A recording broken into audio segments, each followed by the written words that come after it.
This is the Master Marketer Show, powered by Proofpoint Marketing.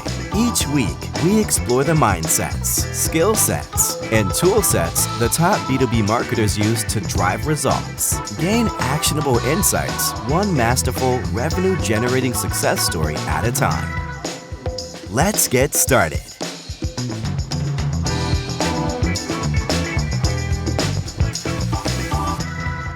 Everybody, welcome back to the Master Marketer Show. Today, we've got Nick Bennett with us. Nick is the Director of Evangelism and Customer Marketing for Alice. Nick, this is a conversation, about a year in the making, I think.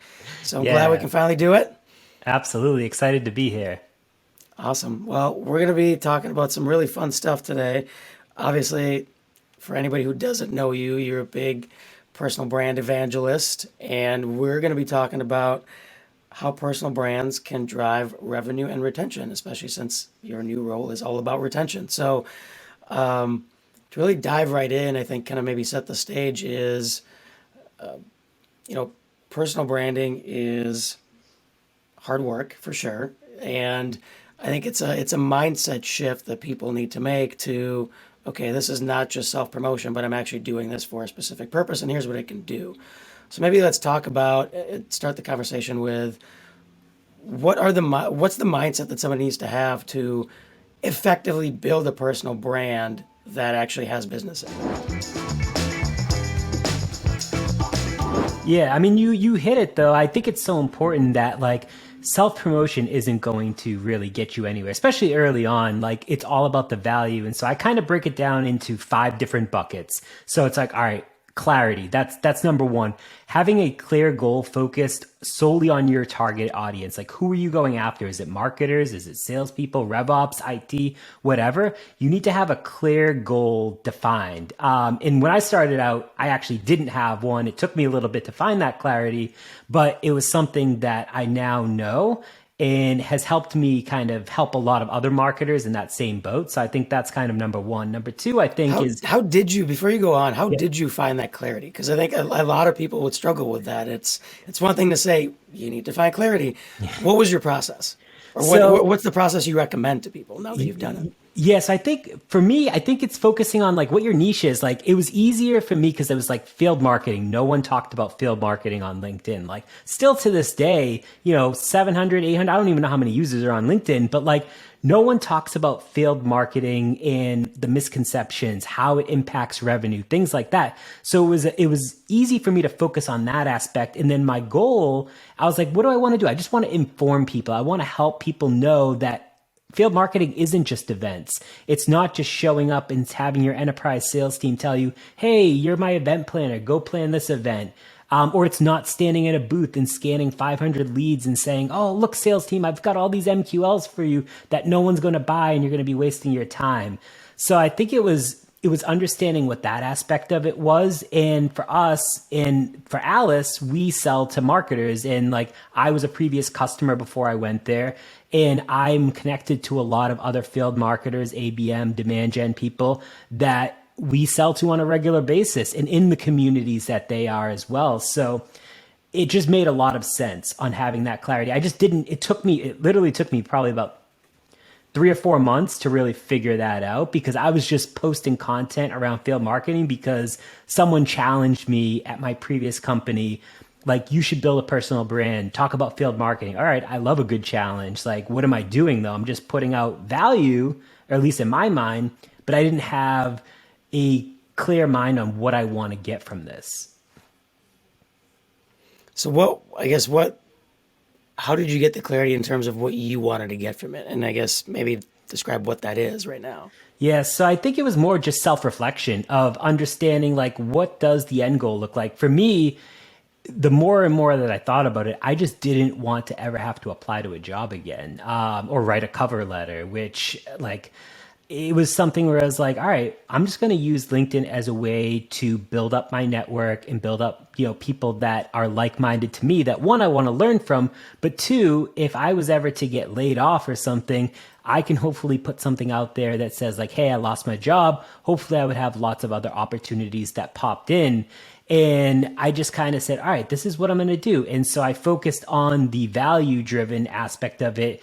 And yeah, I did field marketing for a while. Then I did the ABM piece of it. And now I talk about a lot of, I don't want to say random stuff because I still have my core things that matter to me, but I don't just talk about one single topic anymore. And I think that's kind of now opened up my mind where I only really want to add value and add value around topics that I know or I think I could add value around. And it's not about the follower count. It's not about the revenue streams that can come from it. It's really just to help one person a day. That's kind of always been my mindset. Like, I just want to help people understand that there's a better way to do something or open up my eyes. It challenged me. Like, it's okay. Like, if I don't know, like if I post something and you want to go against me and say like, hey, I would recommend doing this instead, like, please do. Like, I'm not just saying what I post is the end all be all. Like, open up my eyes and I'm open to a respectful conversation. For sure. For sure. All right. Well, I interrupted you. You were talking about 5 buckets. We got through one. No worries. What are the other 4? Yeah. So I think the second one is your story matters. So I just feel like, we all know this. People buy from people. And I think that people connect with stories and real life emotions. And so I think the personal touch is significant. And I feel like that's partly why I've been able to drive a lot of revenue within Alice is because I talk about things. I talk about my daughter. I mean, you do it. You guys do it as well. Like, you talk about personal stuff that isn't always just work related. And I feel like people understand you as a human versus you just as like another persona that's out there. And when you can connect on a deeper level, I feel like that gets people to want to work with you because people still work from people. So I think your story does matter. And personally, when I'm reading stuff on LinkedIn, I connect more to the posts that actually tell a story of like, hey, I did this or I went through this. Here's what I learned or here's how I feel. Like, I enjoy those more than like a 1-line or a 2-liner like, go do this, you'll be awesome. But it doesn't actually tell me anything about it or get me to learn about someone. Yeah, for sure. No, I totally agree. We were just having a conversation with a client recently. It was one of their business development people, and we're working on optimizing their LinkedIn profiles. And this is an engineering firm.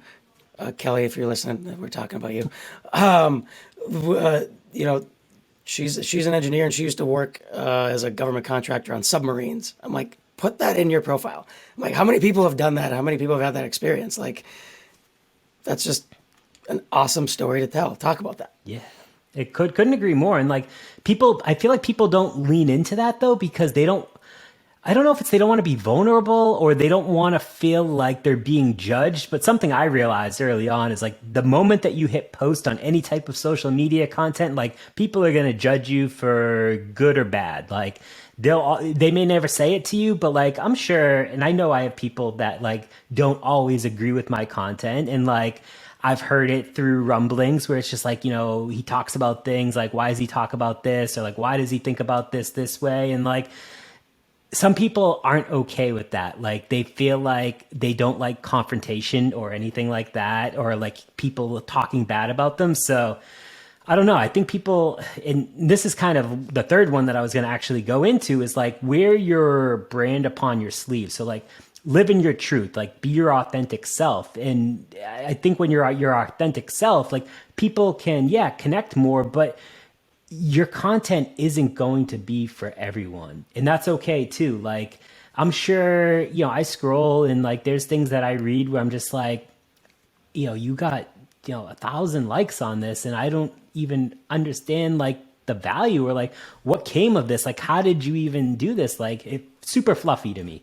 But I don't know, it happens. So like, I always try to be my authentic self, like be who I would be if you were to go have a beer with me in person. And I feel like that has personally helped me a ton because I get a lot of DMs that will be like, Nick, thank you so much for talking about this. Like, you are, so relatable in everything that you post. And like, they don't put it on my actual comments on the post, but like I get like, I would say probably 3 to 4 DMs every couple days where it's like people just like saying thank you and thank you for being vulnerable. Thank you for talking about things people don't talk about, stuff like that. So I think being authentic is definitely important. I think the next one is there's always a downside. And so what I mean by that is you need to be ready for repeated trial and error, mistakes and failures through your content, because instant perfection is a myth. And I don't know why people try to say there's overnight hacks, because there's not. Like, it took me 6 months of posting every single day, 5 days a week, before I saw any traction on LinkedIn. And it took me a year before I saw like half decent, like engagement. And it was just like, I could have quit. A lot of people fall off on the consistency aspect because they focus on it for 2 to 3 months. They don't see anything. They're like, well, I was posting 5 days a week for like 3 months. Like, I should have hundreds of likes now per post. But it doesn't work with that. It's like you need to treat LinkedIn and everything that you do as a community and focus on that aspect of it.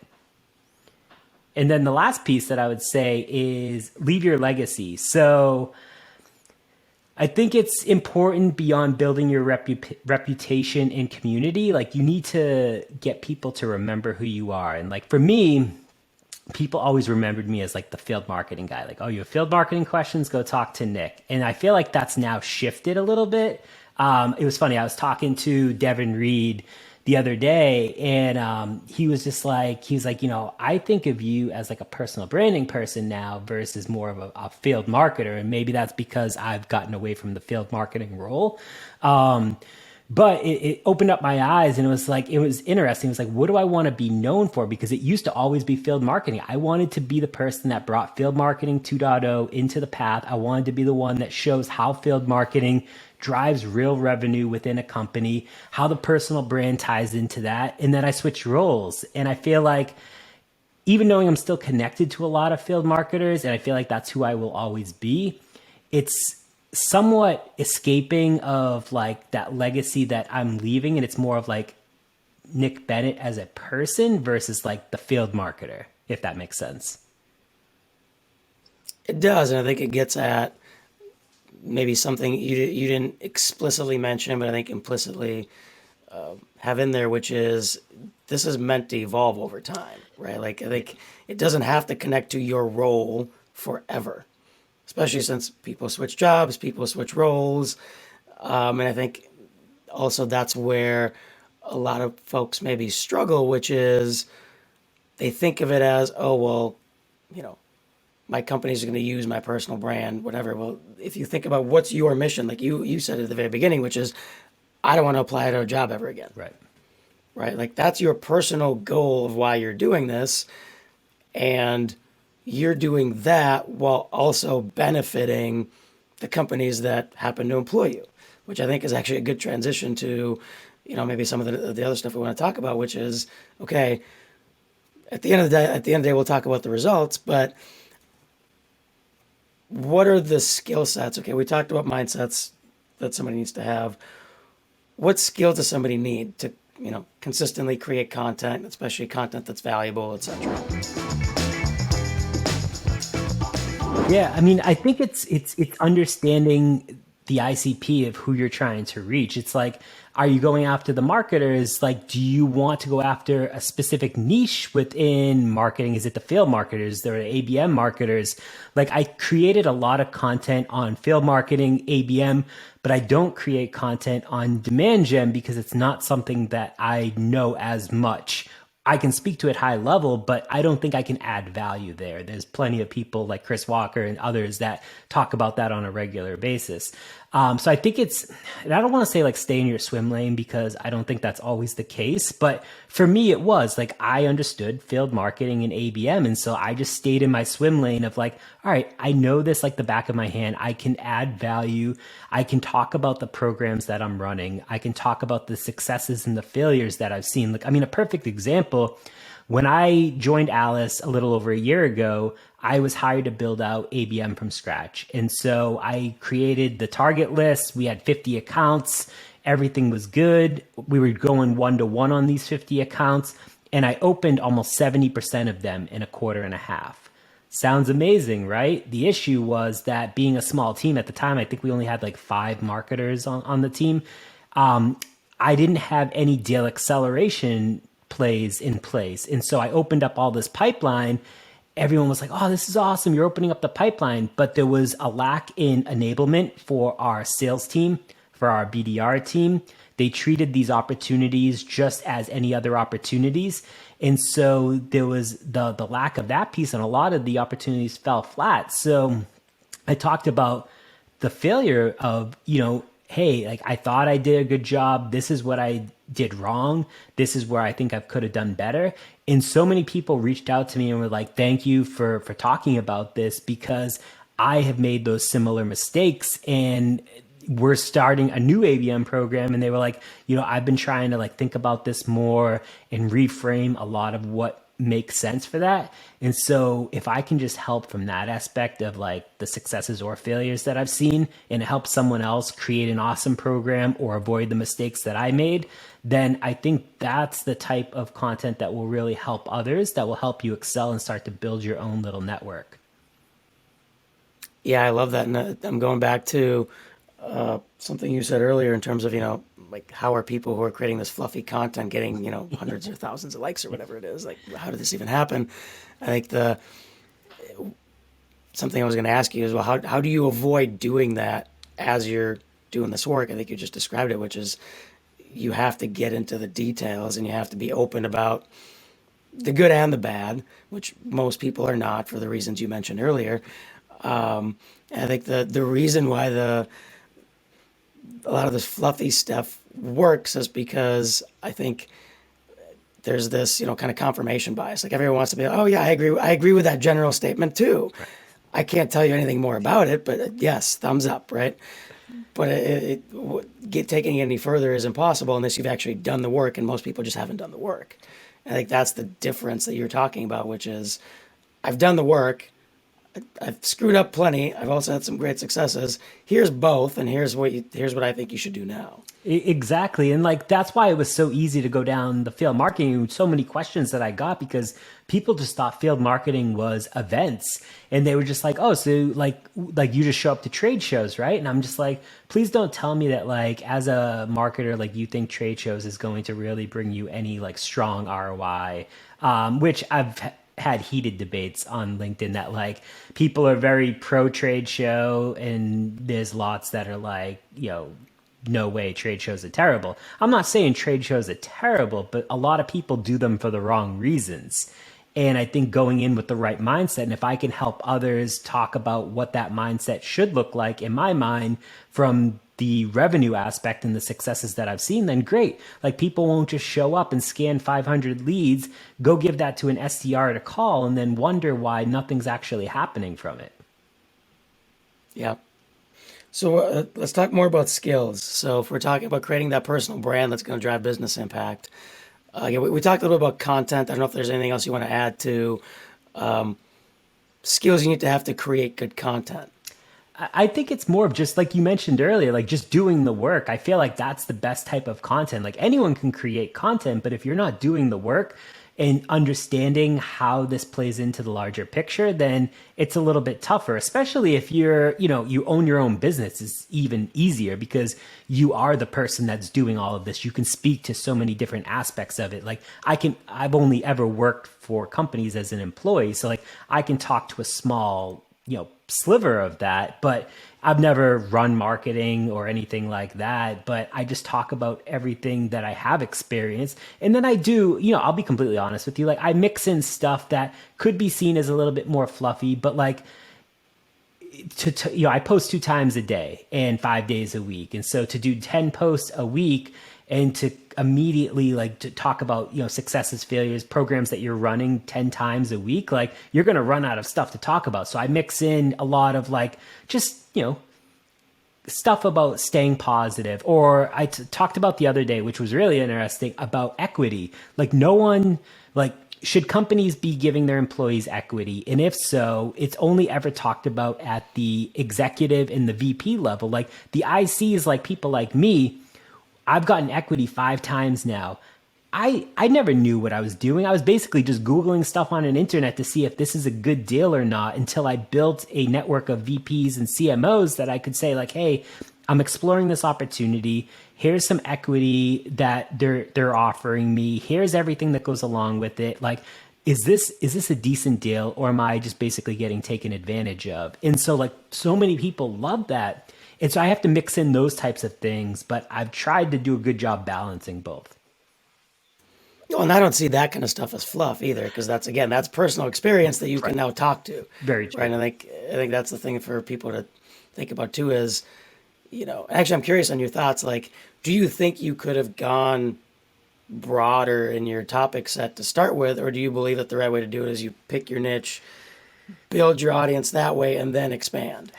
So I feel like so when I started, it was March of 2020. So like right as the pandemic was starting to happen. And I feel like it was still at the point where not a ton of people were posting content. I mean, people were, but like, I feel like it was still 1% at the time. That was like a LinkedIn stat that they put out.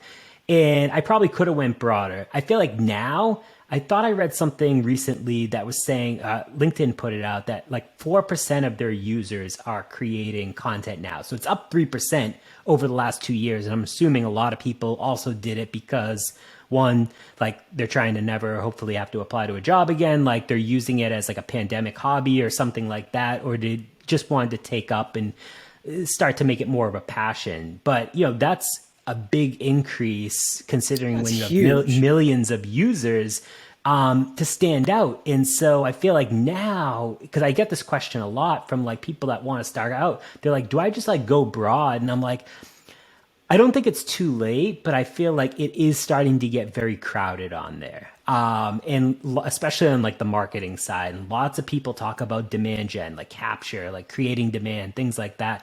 Like, unless you have a strong POV or you can differentiate yourself somehow, it's going to be hard to stand out. And like, if you asked me like, 2 years ago, if I would have done like talk about film marketing now, I probably would have like taken that approach now as well, because again, no one's talking about that. It would have been easier to stand out. But even ABM, for example, so many more people are talking about ABM. So many more people are talking about personal branding, like digital, paid ads, things like that.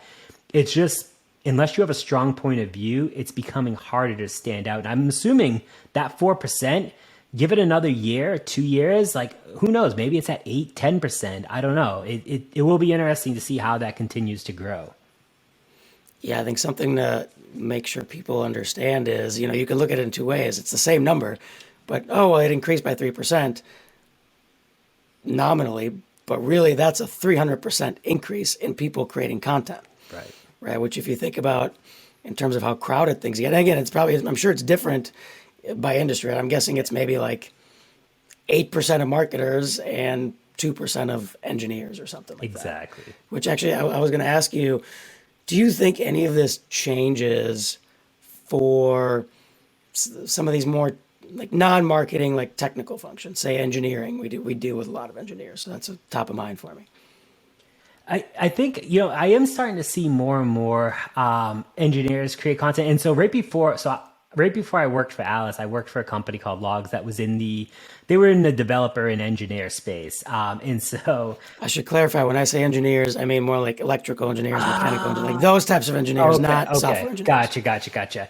It is interesting because I do feel like I worked for a company, PlanGrid, which we sold to, construction sites and honestly, a lot of electrical engineers as well. And they were acquired by Autodesk, but we helped digitize their blueprints. And I do remember at the time, because I was starting to explore more and more of like, does this make sense? And like, there was none of them really creating content like 2.5, 3 years ago. But I don't know.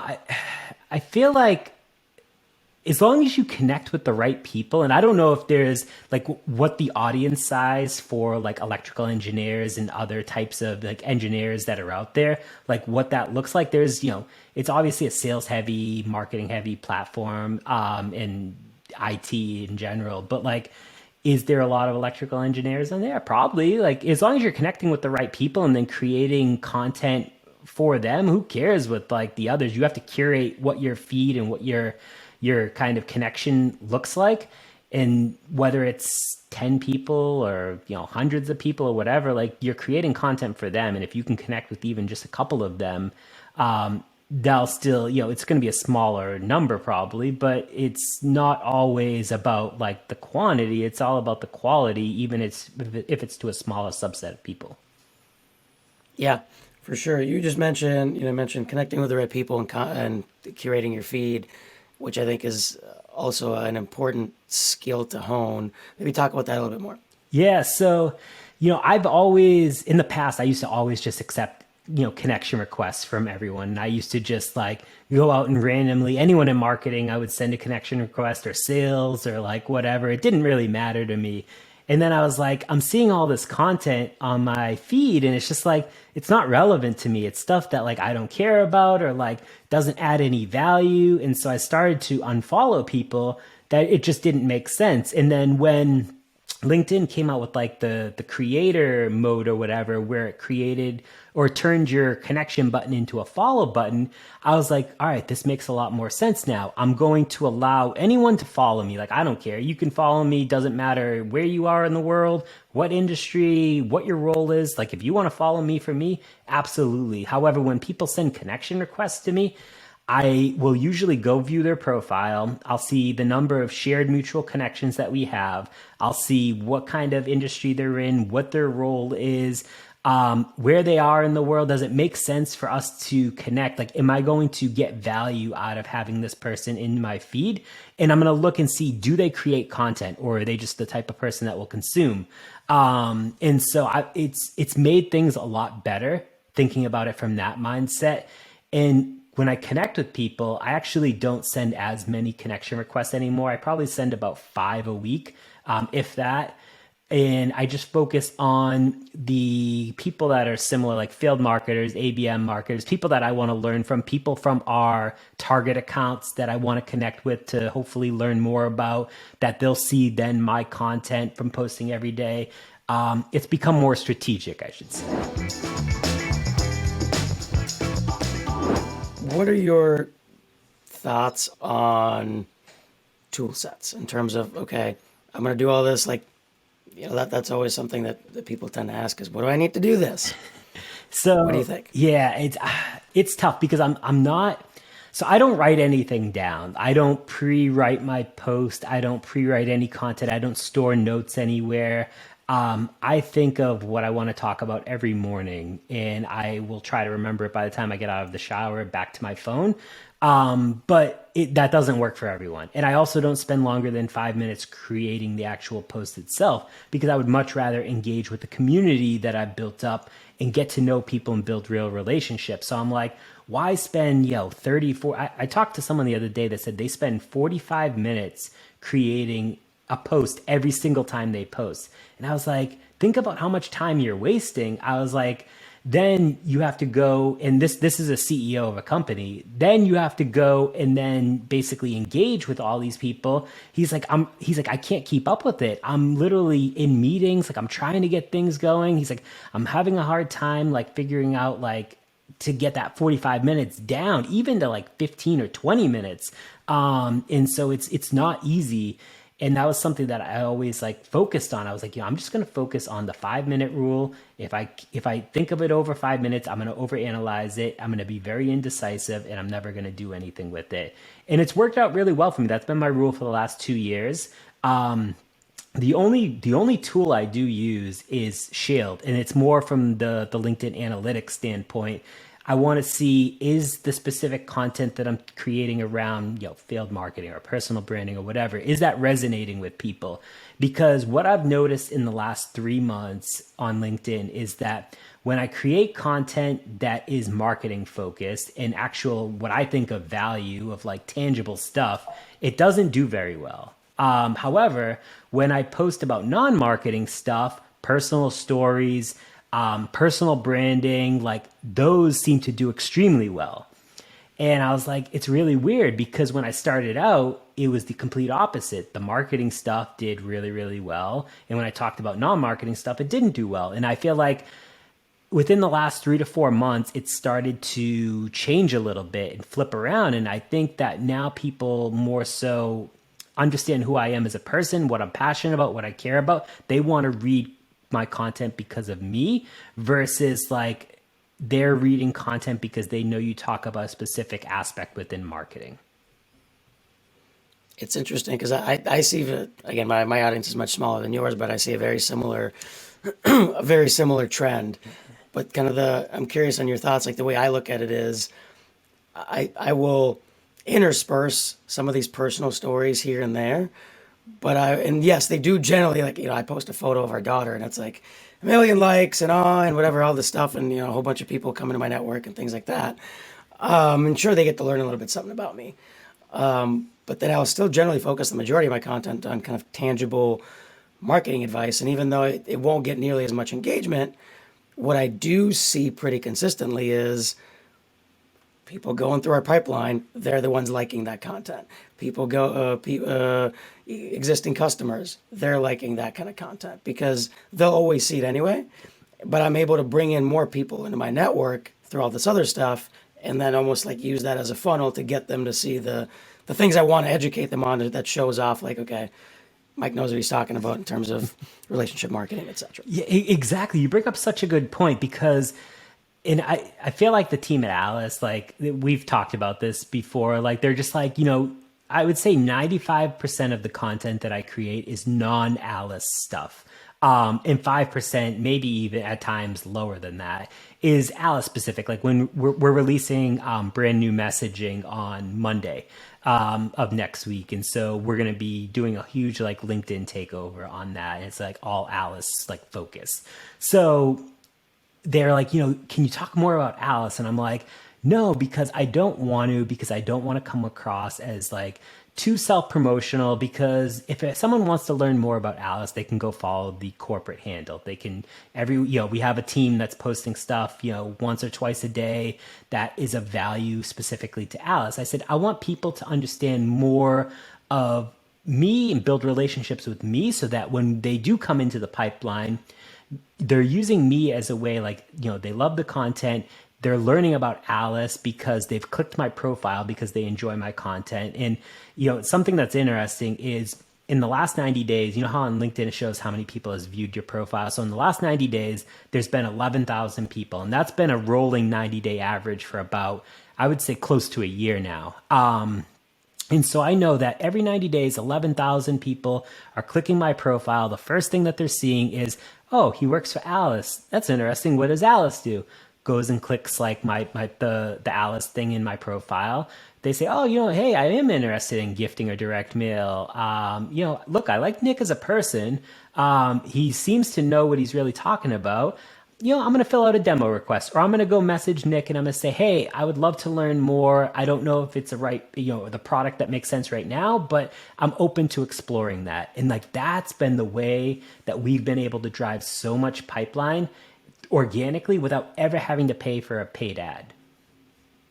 I love that you brought that up, because one of the things I was going to ask is whether you've seen or have a number in terms of correlation between, since you've started working for Alice, their corporate handle follower growth. Because that's the big thing that we always talk about is, if your people are active, like you said, the first thing that people generally do is they'll check out where you work. I mean, that's why we're on LinkedIn to a certain extent. Like that's, where do people work? What do they do professionally?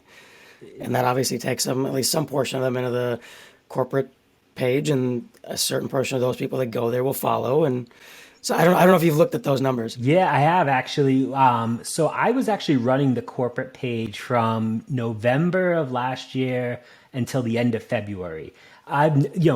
I treated it more like my own LinkedIn page, where like I was terrible at scheduling stuff. Like I just organically posted stuff that I thought would be fun. I didn't have a content calendar. I probably wasn't the best person to be running a page like that. But the good news is when I took it over in November, we had 9,000 followers on that page. And by the end of February, we had, I think it was close to 12,000 followers on that page. And now we have Christina. So she runs all of our paid and organic now, and she does a way better job than I ever could. But she was just presenting yesterday, and we're seeing tremendous growth, tremendous mentions, like not even stuff of, I do a event or podcast and someone tags Alice. Like we're seeing so many people tag Alice as like a company to either like, want to check out or work at, or like culture is amazing or the brand's amazing. And so I think we were seeing, I think it's about like a 3% month over month growth for the LinkedIn account. And our engagement is through the roof currently as well. And so what people, it's not just myself. I've actually built a program internally where we're trying to get our employees to grow their own personal brands. And so if you take myself, so I'm driving 1 million impressions myself per month right now. We have a few other employees that drive a sizable amount as well. And if you get 20, 30 employees that are all doing content on their own on a regular basis, and you're driving 20, 30, 40 million views a year, like think about how much, one, you would pay in ad spend for that, but two, like how much organic traffic you're going to drive to the corporate handle at some point because they know that you work there. And that's why I think we're seeing so much growth on the LinkedIn. And we've only been focusing on like LinkedIn and Twitter as like the top two. We're going to kind of go back into TikTok, Instagram, and Facebook in the second half of the year. So I want to maybe pivot our conversation slightly because I think I've been wanting to ask this question. You just gave me an in for it, which is thinking about whatever, CMO, marketing executive. How do you create, first of all, how do you justify some sort of evangelism or employee advocacy, whatever you want to call it, program? And then maybe talk about, since you've set one up for Alice, like what's that process like? What do you think a program like that needs to have? What are the must-haves and what are the maybe like don't do's? Yeah, absolutely. So it was something that I was always passionate about. I thought a lot about like, what do I want to do in my career? Do I want to be a CMO? And the answer is no. And so I think of people like Sangram from Terminus and Ethan Butte from BombBomb and like Randy from Uberflip. Like you have all these people that have evangelist type roles, but they're executives. And I always thought it was interesting. I was like, oh, they get to be like the face for the company. They get to do all this cool stuff. Like people know them. They have a personal brand. It's very interesting. Like they created communities. And I said, I went to my boss and I was like, hey, I want to do this. And I said, I can show you the exact like impact that I think it's going to have. Like it was a little bit easier for me because I said, look, in 2021, I drove $500,000 in pipeline just from posting on LinkedIn every single day. How do I know that? And honestly, I'm probably missing a big chunk because it was October of 2021. We switched over to our demo form of like, how did you hear about us? And we got rid of the drop down and made it a open text box, but it was a required question. So we didn't actually start getting like insights of like Nick Bennett, LinkedIn until October of last year. And however, I was tracking it by people just organically coming to me, DMing me, be like, hey, love what you do. We're looking for a tool like yours. Can you intro me to a salesperson? And so that's how I tracked that 500K, which 250K closed from it. Now, in theory, it's probably way higher than that, to be honest with you, because there was no real way outside of someone asking me to track it. However, in 2022, now that we're going to hopefully have a full year, I should probably do $1 million in pipeline from creating content organically on LinkedIn. My goal, hopefully close 50% of that, so 500K. I am on track, month over month, because currently I'm driving, I would say 2 to 4 inbound demo requests where they're specifically calling out my LinkedIn or a TikTok or that they know me from some community. So I can kind of see and self-attribute all of those things to go back to our executive team and be like, hey, look, this is why I want to do this. Like, I want to help be the face for Alice. I am the ICP. Like, I should be, able to go out and talk to our customers, our prospects, be the one that understands the platform inside and out, and hopefully build that brand loyalty so that people want to work with us. And so my boss at the time was like, all right, yeah, it's interesting. Like, why don't you put together a document, how you see it? And he's like, in conjunction, he's like, I want you to also think about retention. How can customer marketing play into this? Because there's such an overlap. And so I went back and I created, 2 tabs of like evangelism and customer marketing, broke down what was the high level like goals that we were looking to do, what were the KPIs and metrics for that specific like play. And he said, all right, we're going to present it to the senior leadership team. Presented it. they like, we absolutely love it. Yeah, let's do it. And literally it literally took like a whole like half hour to be able to like present it, them immediately say yes, and then like just figure out what that looks like. And I've been doing it now for about a month. So that's that piece of it. I want to go into the advocacy part, because part of that program that I was building out for like the evangelism role was I wanted to create or help employees build their own personal brand. I don't care if you're in finance, engineering, marketing, sales, whatever. Like, we're all playing the long game, and we should be focused on, yeah, Alice is amazing. We're not going to be at Alice forever. Like, I joke because my mom's worked for Raytheon for like 43 years or something now. It's the only job she's ever had in her life. And she always tells me, you're 35, you've had so many jobs. And I'm just like, Mom, like, things aren't the same as the way they used to be. And so we're all playing that long game because we need our personal brands to never apply to a job again. We need to build it. And yeah, at the time, Alice is renting that personal brand from you because it's benefiting them as well. However, you're also setting yourself up for future success. And so I said, we're going to create this program where we're going to help people. And myself and Alexine Madwar, who's on our sales team, she's very strong in the sales space on LinkedIn. We got together and we said, all right, let's do this. We held a company-wide event. We had over 100 people actually show up to it and want to learn about what a personal brand is, the do's and don'ts, what to expect, how to create content. And we recorded that. And then we created a Slack channel, and we're using that as a way for employees to pop in, brainstorm with us, talk about, different things, give them ideas, use it as an amplification tool to also support them in like the content that they're creating.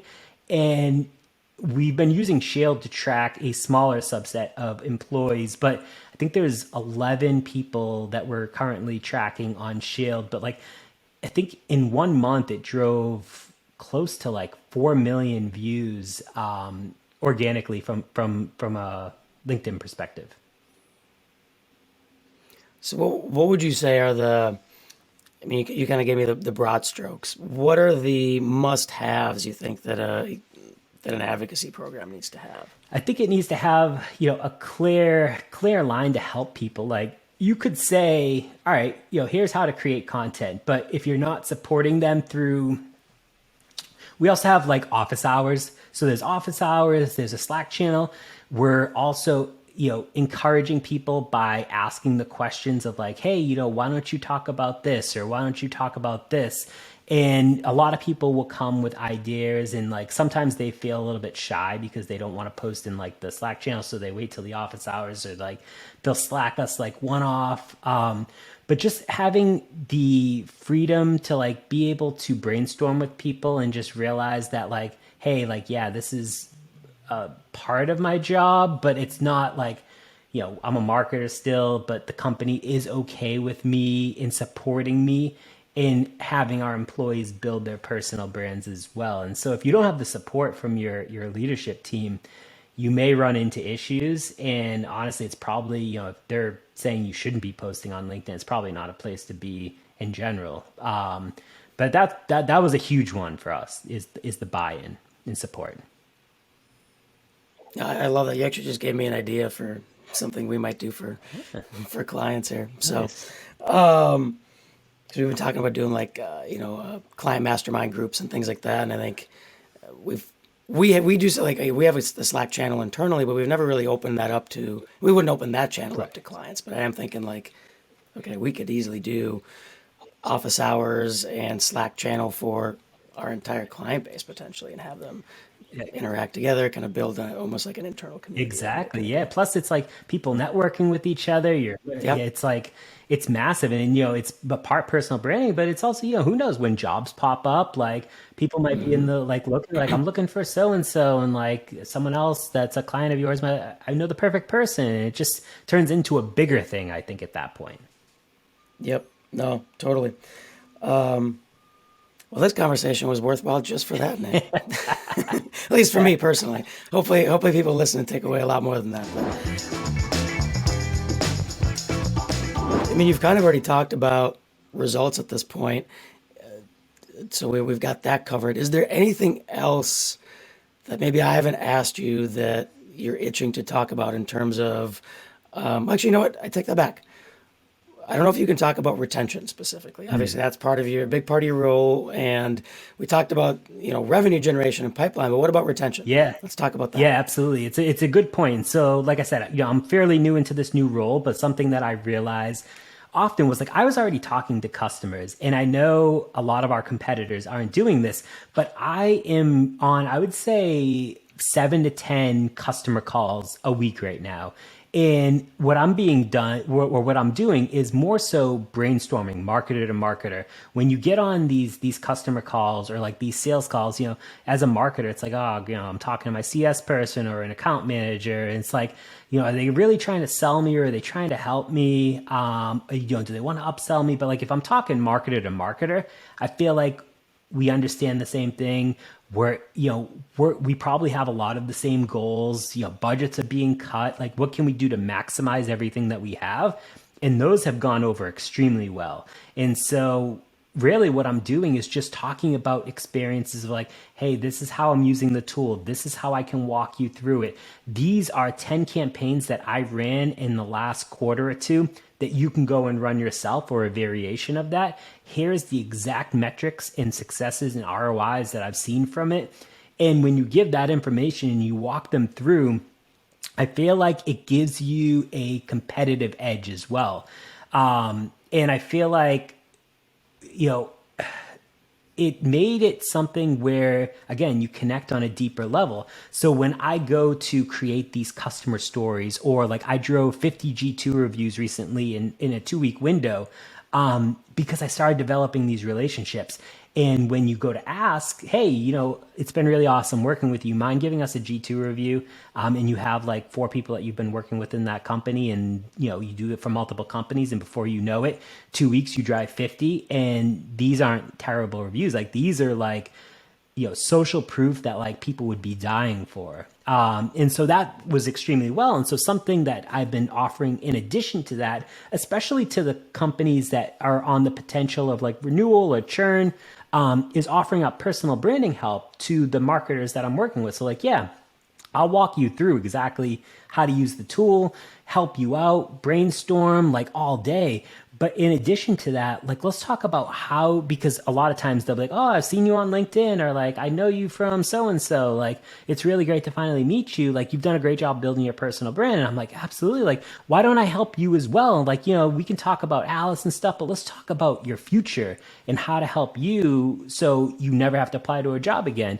And like, I've offered that, I think in the last month, I've offered that to like 6 companies.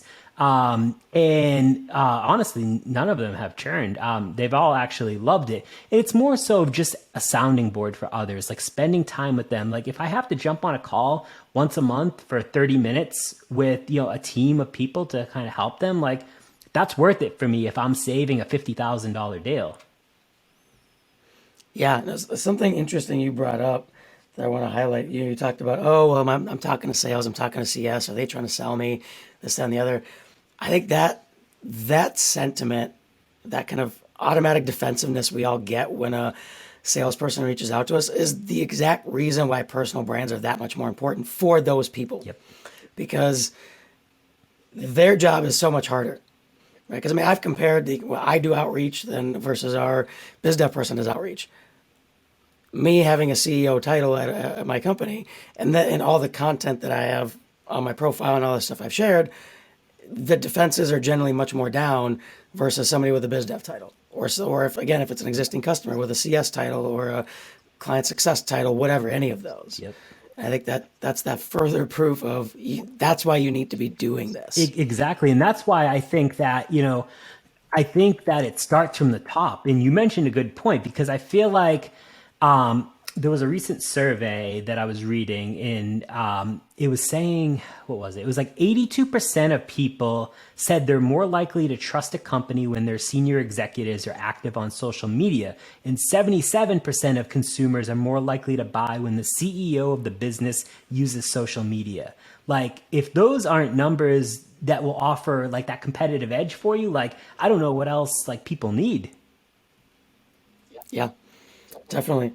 Well, Nick, I know we're at the top of the hour here. I know you've got kids to pick up, so I don't want to take up any more of your time. This was awesome. We didn't get to our lightning round, but I very much appreciate your time. Obviously people can find you on LinkedIn. I don't know if you want to share anything else that you're doing for people to find you. Yeah, absolutely. So LinkedIn is definitely the spot. You can also find me. I'm starting a brand new newsletter. Just posted about it today. Myself and Arthur Castillo from Chili Piper, starting a marketing community and personal branding newsletter. So feel free to check that out. And I also have a podcast called Rep Your Brand that is for B2B marketers that are looking to build a strong career through personal branding and open doors that they never thought were possible. So find that on Apple or Spotify as well. Awesome. Nick Bennett, the personal branding guy. Thank you for your time. Thank you so much for having me. It was a blast. Thanks for joining us on another episode of the Master Marketer Show. We'll be back next week with more B2B marketing success stories. Visit our website, www.proofpoint.marketing, for the full episode library, complete with show notes, guides, templates, and more. Make sure to follow Proofpoint Marketing on LinkedIn and YouTube so you never miss an episode. Listen every Wednesday wherever you get your podcasts. Until next time.